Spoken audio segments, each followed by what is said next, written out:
Welcome to ಅದೇ channel. ನೋಡಿ, ನಾನು ಇವತ್ತು ಈ ಬಾಳೆ ಹೂವಿದೊಂದು ಬಜೆ ಮಾಡಿ ತೋರಿಸ್ದೆ. ಬಾಳೆ ಮುಂಚಿಕಜ್ಜು ಅಂತೂ ತುಂಬ ದಿನ ಒಬ್ಬರಲ್ಲದೆ ಒಬ್ಬರು ಆರ್ಡ್ರ್ ಕೊಡ್ತಾ ಇರ್ತಾರೆ. ಮುಂಚಿಕಜ್ಜು ಬೇಕು ಅಂದ್ಕೊಂಡು ಬಾಣಂತಿಯರಿಗೆ ಅಲ್ಲದೆ ಉಳಿದವ್ರು ಸಹ ಆರ್ಡ್ರ್ ಕೊಡ್ತಾಯಿದ್ರು. ಹಾಗೆ ನಾನು ಸ್ವಲ್ಪ ಸ್ಟಾಕ್ ಮಾಡಿ ಇಟ್ಕೊಂಡಿದ್ದೆ ಬಾಳೆ ಹೂವನ್ನು. ಈಗ ಪಕ್ಕ ಒಂಚೂರು ಇದ್ರ ಬಜೆ ಮಾಡಿದ್ರೆ ಹೇಗಾಯ್ತು ನೋಡ್ಮೇಲೆ ಮಾಡುವ ಹೈ ಕ್ಲಾಸ್ ಆಯ್ತು ಫ್ರೆಂಡ್ಸ್. ಇವತ್ತು ಎಲ್ಲರಿಗೂ ಮನೇಲಿ ಊಟಕ್ಕೆ ತುಂಬ ಇಷ್ಟ ಆಯಿತು. ಅದನ್ನೀಗ ಹೇಗೆ ಮಾಡಿದಂತೂ ತೋರಿಸ್ದೆ. ಮತ್ತು ನಮಗೆ ಅದು ರಕ್ತಹೀನತೆಗೆ ಒಳ್ಳೆಯದು, ಜೀರ್ಣಕ್ರಮಕ್ಕೆ ಉತ್ತಮಗೊಳಿಸುತ್ತೆ ಫ್ರೆಂಡ್ಸ್. ಮತ್ತು ಮಲಬದ್ಧತೆಗಂತೂ ತುಂಬ ಒಳ್ಳೆಯದು.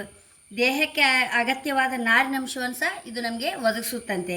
ಮತ್ತು ಹೃದಯ ಆರೋಗ್ಯಕ್ಕೆ ಸಹ ಒಳ್ಳೆಯದು.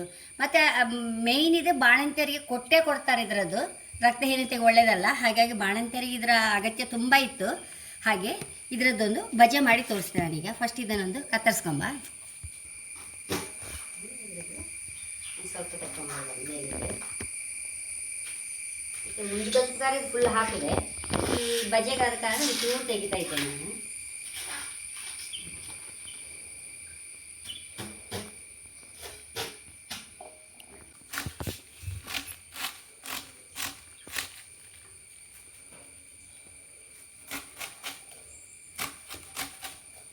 ನೋಡಿದ್ರಲ್ಲ ಎಷ್ಟು ನಾರು ನೋಡಿ, ಅದಕ್ಕೆ ಅಷ್ಟು ಒಳ್ಳೆಯದು ನಮಗೆ ಮಲಬದ್ಧತೆಗೆಲ್ಲ ತುಂಬ ಒಳ್ಳೆಯದಿದೆ. ಬಾಣಂತಿಗೆ ಸಹ ಈ ದಶಮೂಲ ಅರಿಶಿನ ಎಲ್ಲ ಕುಡಿಯುವಾಗ ಬಾಣಂತಿಗೆ ಸ್ವಲ್ಪ ಮಲಬದ್ಧತೆ ಬರ್ತದೆ, ಅದಕ್ಕೆ ಇದೆಲ್ಲ ಕೊಡೋದು. ಹಾಗೆ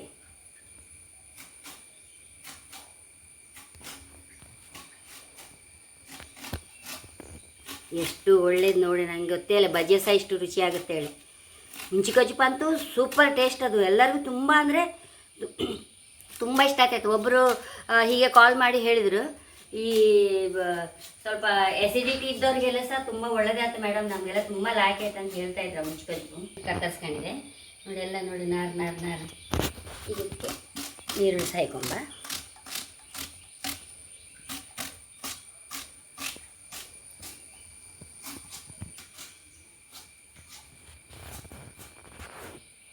ಕತ್ತರಿಸಿದಾಯ್ತು. ಒಂದು ಚಮಚ ಮೆಣಸು ಹಾಕೊಂಡೆ, ಸ್ವಲ್ಪ ಕತ್ತರಿಸಿದ ಹಸಿಮೆಣಸು ಹಾಕೊಂಡೆ ನೋಡಿ. ಬೇವಿನ ಎಲೆ ಆದಷ್ಟು ಹಾಕಿಬಿಡಬೇಕು ಎಲ್ಲದಕ್ಕೂ, ನಮ್ಮ ಕೂದಲಿಗೆ ಸಹ ಒಳ್ಳೆಯದು ಬೇವಿನ ಎಲೆ. ಅದೊಂಚೂರು ಹಾಕೊಂಡೆ. ಮತ್ತು ಒಂಚೂರು ಅರಿಶಿನ, ರುಚಿ ತಕ್ಕಷ್ಟು ಉಪ್ಪು. ಹೆಚ್ಚು ಉಪ್ಪು ಬೇಕಾಗ್ತಾ ಇಲ್ಲ, ತುಂಬ ಕಡಿಮೆ ಸಾಕತ್ತು ಉಪ್ಪು. ಚೂರು ಬಿಸಿ ಎಣ್ಣೆ ಹಾಕೊಂತ ಇದ್ದೆ ನೋಡಿ. ಒಂಚೂರು ಕೊತ್ತಂಬರಿ ಹುಡಿ ಸಹ ಹಾಕೊಂಡಿದೆ.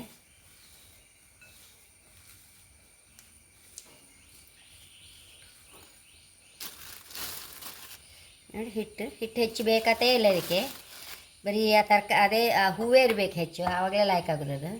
ನೋಡಿ, ಒಂಚೂರು ನೀರು ಹಾಕೊಂಬ,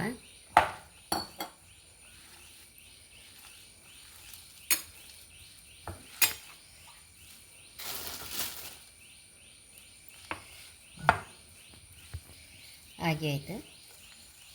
ಇದನ್ನೀಗ ಎಣ್ಣೆಗೆ ಹಾಕೊಂಬ, ಎಣ್ಣೆ ಬಿಸಿಗೆ ಇಟ್ಕೊಂಡಿದ್ದೆ ಇಲ್ಲಿ.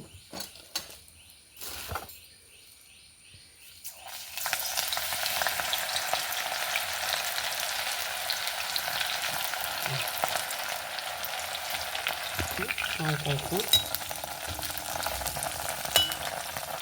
ಇಟ್ಟಕಂಬ.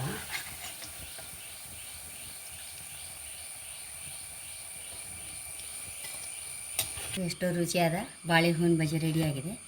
ಈ ನೋಡಿ, ನಾನಿವತ್ತು ಊಟಕ್ಕೆ ಉದ್ದಿನಟ್ಟು ಮಾಡಿದೆ. ಈ ಉದ್ದಿನಟ್ಟು ಹಾಕೊಂಡಂತೂ ಉದ್ದಿನಟ್ಟು ಈ ಬಜೆ ಸೂಪರಾಗಿತ್ತು ನೋಡಿ. ಹೀಗೆ ಒಂಚೂರು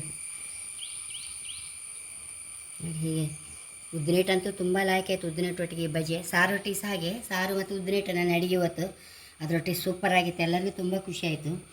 ಖಂಡಿತ ನೀವು ಹೂ ತಂದು ಹೀಗೆ ಟ್ರೈ ಮಾಡಿ, ತುಂಬ ಅಂದರೆ ತುಂಬ ಖುಷಿ ಆಯಿತು. ಮಕ್ಕಳಿಗೆಲ್ಲ ಆರೋಗ್ಯಕ್ಕೆ ಸಹ ಒಳ್ಳೆಯದು. ಹಾಗೆ ನನ್ನ ಚಾನಲ್ ಇಷ್ಟ ಸಬ್ಸ್ಕ್ರೈಬ್ ಮಾಡಿ, ಲೈಕ್ ಮಾಡಿ, ಕಾಮೆಂಟ್ ಮಾಡೋದಂತ ಮರಲೇಬೇಡಿ. Thank you.